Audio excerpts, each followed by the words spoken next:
unhappy mama. So my dear, dear friend, who I met in 8th grade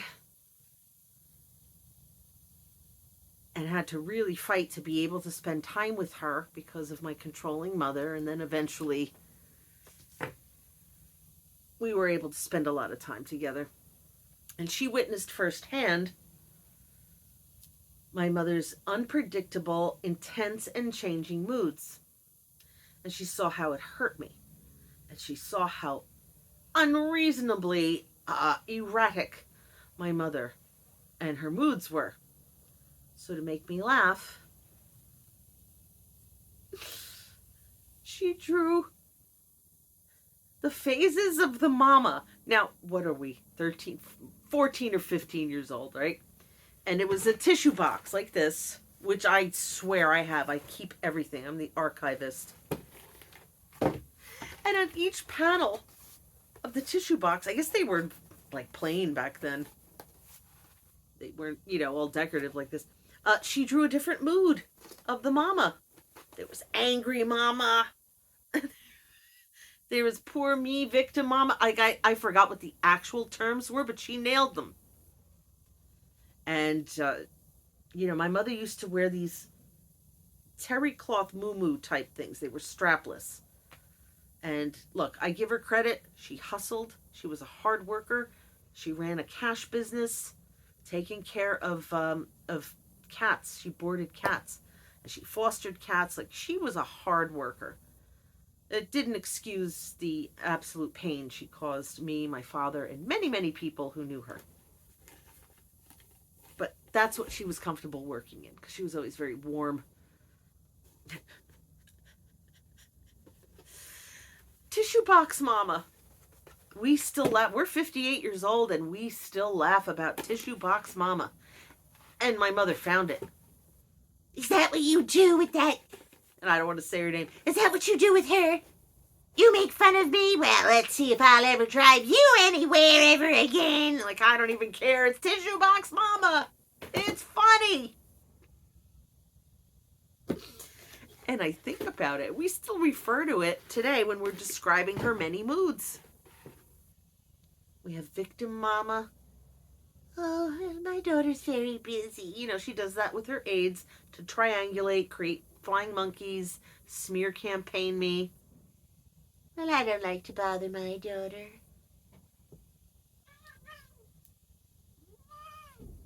Hey, my good boy. To make herself look neglected. I mean, that's always been a thing. That's a theme for her to, well, my husband never even bought me a pair of shoes. I've never seen her in a shoe store. What are you talking about? Even if you wanted a pair of shoes, you never went to a shoe store. We were hand-me-down people. Because you bought a house together when you were both working. No, I don't know. She couldn't have still been working. Maybe she had saved up the down payment. It was the phasing out of the one-income family. We didn't live poor. We lived in budget. We were working class people. There were always 2 cars in the driveway. But no, I rarely got new clothes. It had to be a special occasion to get new clothes. I did get new shoes. I had weird feet, still do. The way she says he never even bought me a pair of shoes. Did you go to the shoe store? I mean, you ran the house. She ran the money. She made the budget. He handed his paycheck to her. What are you talking about? He didn't buy you a pair of shoes. It's because when she was a little girl, she had to beg. Yes, they grew up in the Great Depression. They garbage picked. They would go to neighbors' houses after dinner when they smelled food and beg for leftovers. It was terrible during the Great Depression.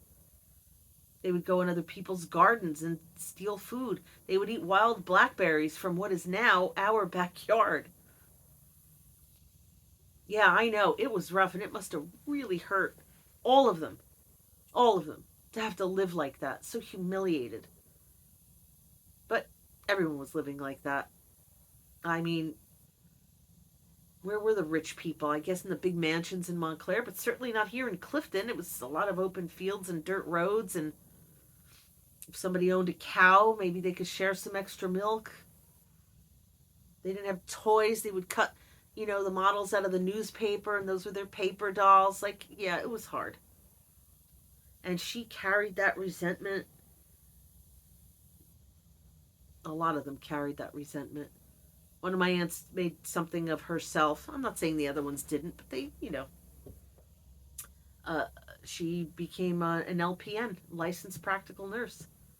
She lifted herself out of that. And she had, a nice home and one of those living rooms you didn't sit in. Everything was just so. That's her expression. My aunt, just so. Everything was just so.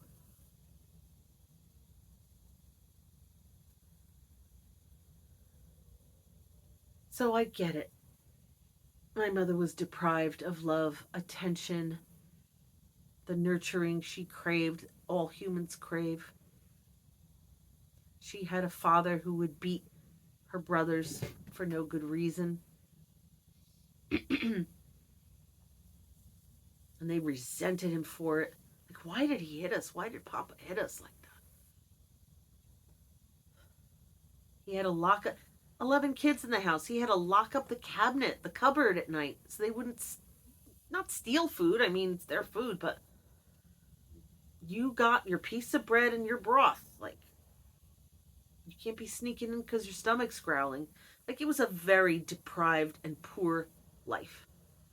She married her first husband very young during World War II. And it was a way to get out of her poor household, to be with a man who could put food on the table.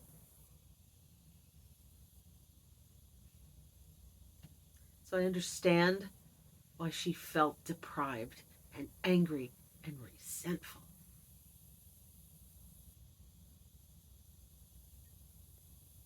But there was no need to be once you married my father. Why didn't you just stay in the apartments? They lived in these apartments where I live now, the garden apartments here. You could have all the shoes you want. You could have a 2-bedroom. I'd have my own room. There's lawns here. I would have had a yard to play in. Not that you let me play. No, the house. So when we're old, we'll sell the house and we can go to a nursing home. Well, that didn't happen. I got your reverse mortgage.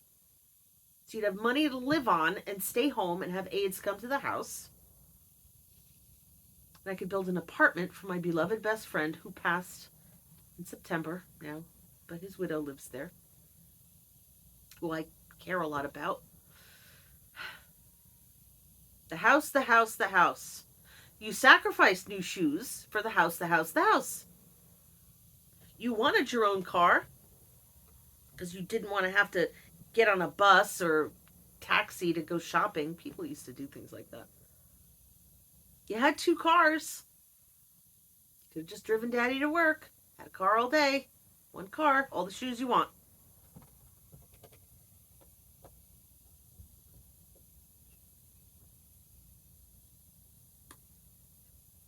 So the phases of the mama.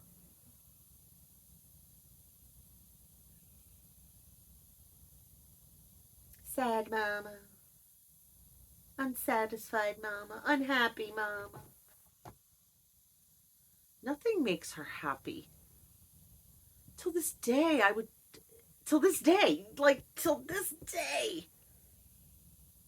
try to do things for her attention, affection, and approval. Yes. Not as much as I used to. Oh my, I got a nice Easter egg decoration for the door. Well, that's blocking my view. I can't see the cats outside on the lawn eating.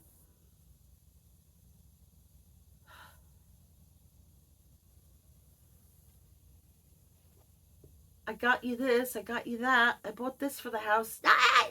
Don't be so involved around here. I don't want that. Like, it's still going on. The unhappy mama.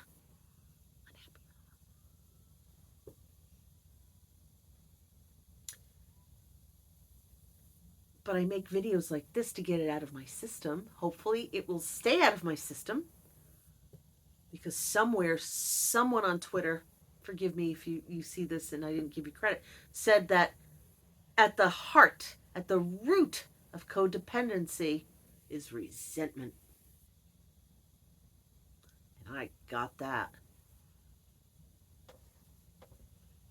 We can become addicted to resentment. I watched my mother, a resentment addict. And she took it out on my poor father, and she told lies about her first husband and how he only gave me hot dogs to cook. We debunked that, by the way. That was a lie. And how her mother-in-law would insult her by giving her ripped up stockings and her hand-me-downs. It's possible, because people can be mean. It's possible.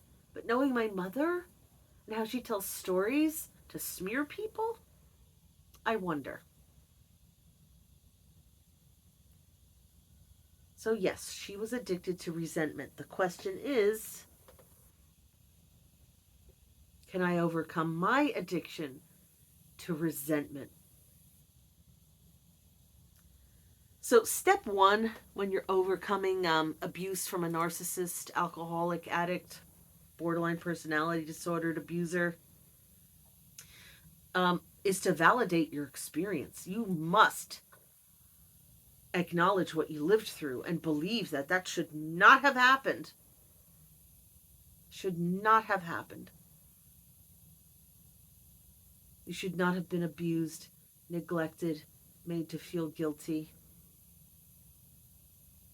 You should not have been hit for no reason. You should not have been starved. You should not have been paraded across the stage of life to make your horrible, abusive parent look better. That should not have happened. It's not normal. You have every right to be super angry about that. And it took me years of, wow, I lived through that, huh? And to find people on different message boards, Facebook, social media, who talked about their experience, and it was very much a, wow, you too? Whenever you leave me a comment, it's like, yeah, mine did that too. I'm like, oh my God, it's still validating. Now, I don't want us to stay there being horribly resentful. But knowing that I'm not the only one who lived through something like that gives me relief. No, I'm not crazy. And talking about it does not make me a bad daughter or a bad person.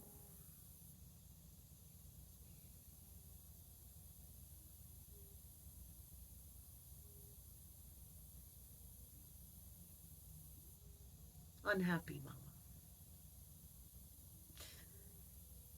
I know we're adults and we're still chasing her affection and approval. I know how that is.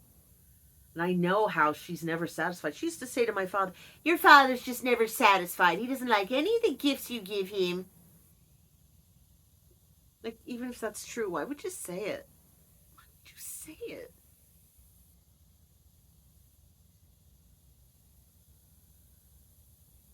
He was hard to please. My father was hard to please, but at least he put on a nice face. I was like, oh, gee, that's nice. Thanks. I would get him things he just didn't want. Hanging tomato planters and growing mushroom on a log. Like, I would try to pick out such fun, interesting things for him, and they'd just sit in the garage untouched. I'd get him things he actually loved. Shouldn't be spending that kind of money on cigars, Lise. All right. But he had more of a sweet, warm way of not liking anything I got him. My mother, however, I don't want that. No, don't touch anything in the house. You can do things outside. Don't be touching anything in the house. To this day, this is current. This is unhappy mama. Never satisfied, always resentful, always needing to divide people and triangulate and make somebody the outsider. Complain about people behind their backs, just awful. But that's not the last of what I want to say today. What I want to say today, hey Thunder, is I don't want to be stuck like that. It'll kill me. If I stay resentful and angry, if I stay in a state of anger and resentment, it will kill me. I'm allowed to unleash. I'm allowed to cry and complain. I sometimes or often, less often lately, do that at my 12-step meetings. I unleash. I'm not crying today, but there's times you've seen me cry when I recall these memories. There's some things that I remember like, oh my God, how did I live through that? How? Well, God made me strong is how. It was a cross to bear growing up with these people with demonic style personality disorders. But if I stay stuck in the resentment and the anger, I'll die. I know it. I don't want to die like that.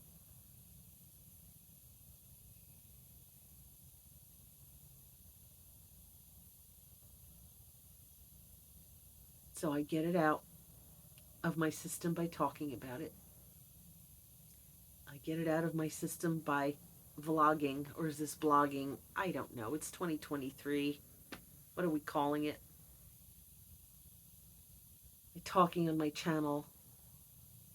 And then when you say nice things to me, I try very hard to let your kind words in.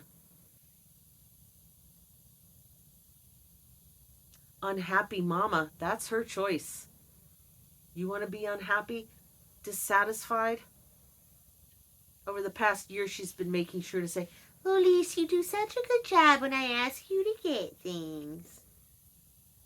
Yeah, it's interesting because 3 years ago, I just get yelled at, screamed at, "What are you buying this for? I don't want this." But now that you sense that your life is ending, she's 99, going on 100, you want to be remembered fondly. And also when you rewrite things in your head, she's been doing that all my life. Saying or doing some horrible thing and then talk to herself. What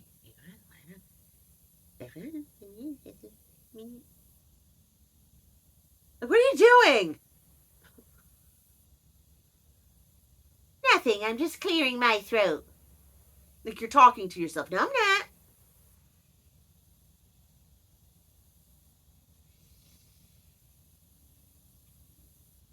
I don't want to be the next generation of unhappy mama. You notice there's no children in my life? I did not become a mother because on a conscious and a subconscious level, I was afraid I would be just like her. And there are times, sometimes I'll yell at my cats. I don't hit them. I know, I don't hit you. Don't even say it. But I get mad and I'll stomp my foot. Why are you under my feet? Get out of my way. Now, they don't retain that memory. Because they're loving on me and rubbing up on me. And you want to see this? This is how I live. Woo woo. Woo woo. Woo woo. He's a woo woo woo. Yeah, for the most part, these are very happy. No, not for the most part. These are very happy, well cared for animals. You're ridiculous.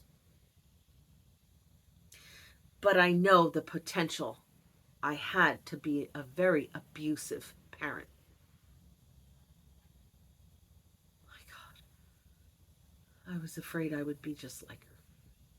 And I would be unhappy, Mama. Well, those times have passed. I'm 58 now. Chances of me even adopting. What if I hit the Powerball tomorrow? I don't think I'd be adopting, even if I had all that money. So I dodged that situation. But I don't want to be unhappy daughter forever. I think this channel can go in perpetuity because I can share ways out of what we've lived through and the ways out of the permanent damage that they've caused. Oh, if it's permanent, there's no way out. You know, what seems to be the permanent situation that they've caused. But this is only step one, getting the validation. Yeah, me too. No, you're not crazy. That really happened. That should not have happened. But then we have to move on or we'll become just like them. And we don't want that. Please like, subscribe, hit the notification bell, share this with somebody who might benefit. And just know that there's hope. There's hope. We can heal from this, and we will. We will. If it's possible, we'll heal.